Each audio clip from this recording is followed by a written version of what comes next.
नमस्कार, मैं नंदराम पालीवाल, सह आचार्य राजनीति विज्ञान।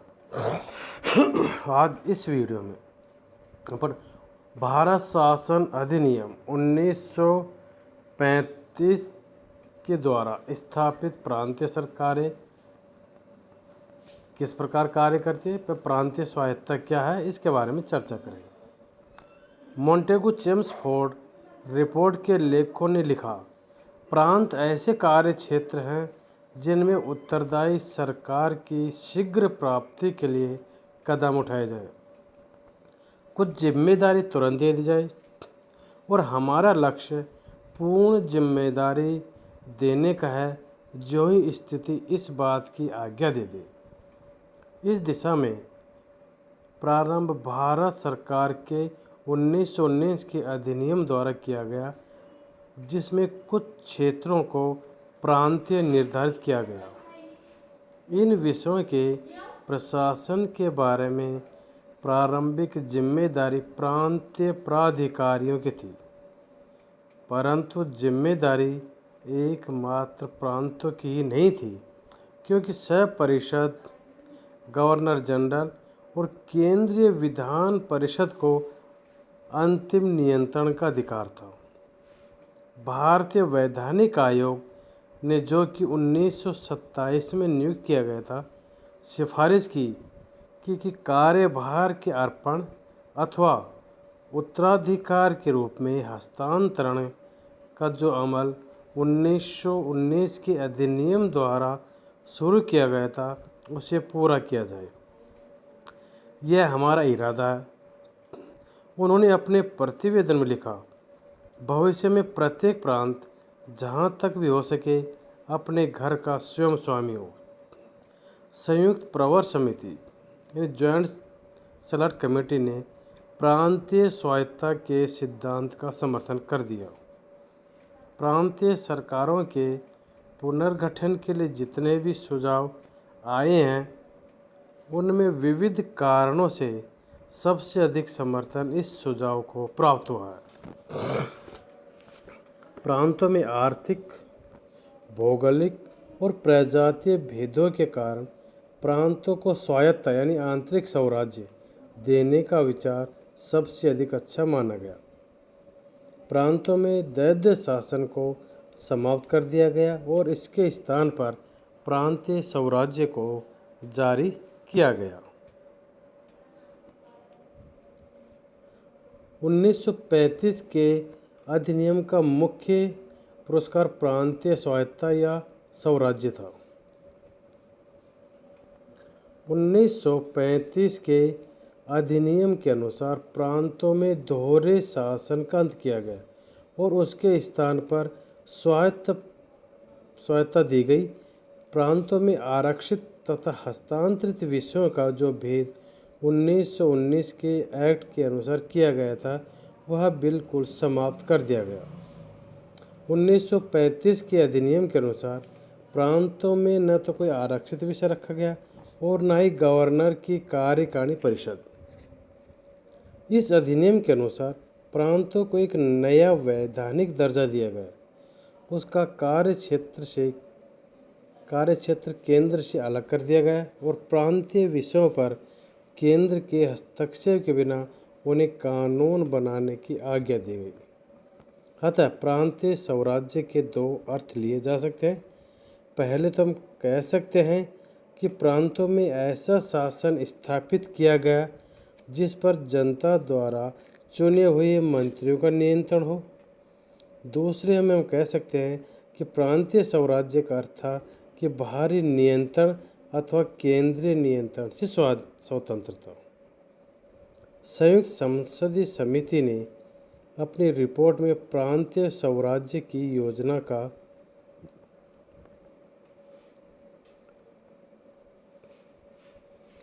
इन शब्दों में वर्णन किया था, ऐसी योजना जिसके अंदर प्रत्येक गवर्नर के प्रांत में अपनी कार्यपालिका और विधानमंडल होंगे, जिन्हें अपने परिभाषित क्षेत्र में अनन्य अधिकार प्राप्त हों और उसमें वे केंद्रीय शासन और विधानमंडल से अधिक स्वतंत्र हों। प्रांतों में इस अधिनियम के अनुसार उत्तरदायी सरकार की स्थापना की गई।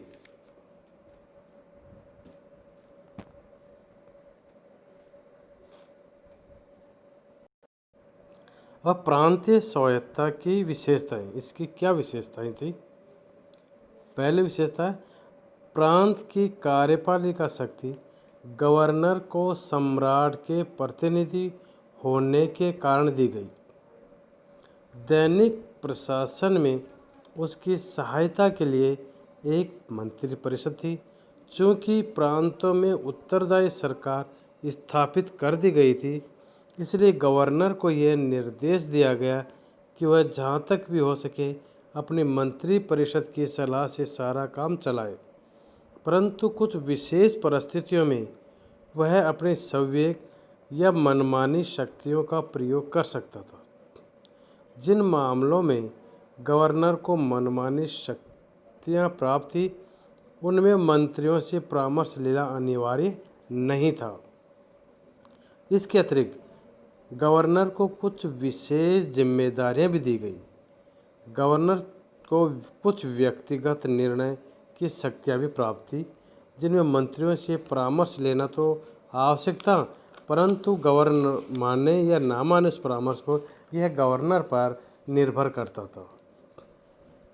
दूसरी विशेषता, जिन मामलों में गवर्नर को मनमानी शक्तियाँ और व्यक्तिगत निर्णय की शक्तियाँ प्राप्त नहीं थी, उनमें मंत्रियों को शासन दिया गया। मंत्री अपने सब कार्यों के लिए विधानमंडल की तरफ उत्तरदायी थे। नंबर 3 है विशेषताओं में मताधिकार का विस्तार किया गया, या मत देने के अधिकार का विस्तार किया गया। प्रत्येक प्रांत में व्यापक मताधिकार के आधार पर विधानसभाएं थी। 6 प्रांतों में ऊपरी सदन या द्वितीय सदन भी थे और उनको विधान परिषद कहा जाता था।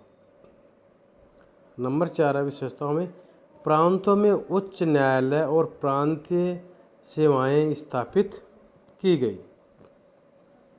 अब विषयों का बंटवारा। केंद्र सरकार और स्वराज्य प्राप्त प्रांतों के संबंधों को 1935 के अधिनियम में संघीय आधार पर निश्चित किया गया। इस अधिनियम में 3 सूचियाँ दी गई। शक्तियों के बंटवारे में 3 सूचियाँ दी गई, जिनमें केंद्र और प्रांतों के शासन संबंधी कानूनी और वित्तीय शक्तियों को आपस में बांट दिया गया। संघीय सूची में 62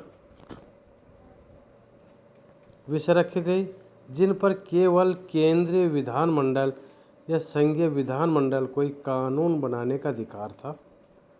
इस सूची में मुख्य विषय निम्नलिखित थे, जैसे प्रतिरक्षा, विदेशों से संबंध, आयकर, नमक, डाक व तार, नोट व मुद्रा, संघीय रेलवे, बीमा, सीमा शुल्क, अखिल भारतीय ऋण इत्यादि।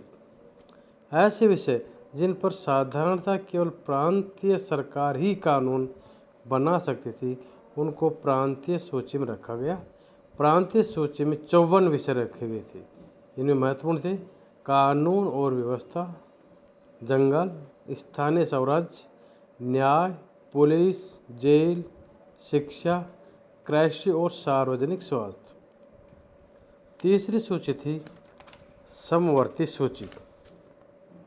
इसमें कुल 36 विषय रखे गए और इसमें उदाहरण स्वरूप कई मुख्य विषय थे, जैसे औद्योगिक झगड़े तथा श्रमिक कल्याण, श्रमिक संघ, समाचार पत्र, दीवानी और फौजदारी कानून तथा प्रक्रिया इत्यादि। समवर्ती सूची पर केंद्रीय तथा प्रांतीय दोनों ही सरकारें कानून बना सकती थी, परंतु यह शर्त रखी गई कि इस सूची में दिए गए किसी विषय के बारे में यदि केंद्रीय और प्रांतीय सरकार में विरोध उत्पन्न हो जाए तो संघीय कानून या केंद्रीय कानून लागू होगा और प्रांतीय कानून वहाँ तक रद्द समझा जाएगा जहाँ तक केंद्रीय कानून का वो विरोध करता है। परंतु यदि प्रांतीय कानून पर गवर्नर जनरल या ब्रिटिश सम्राट की अनुमति मिल चुकी होती तो वह कानून रद्द नहीं हो सकता था। धन्यवाद।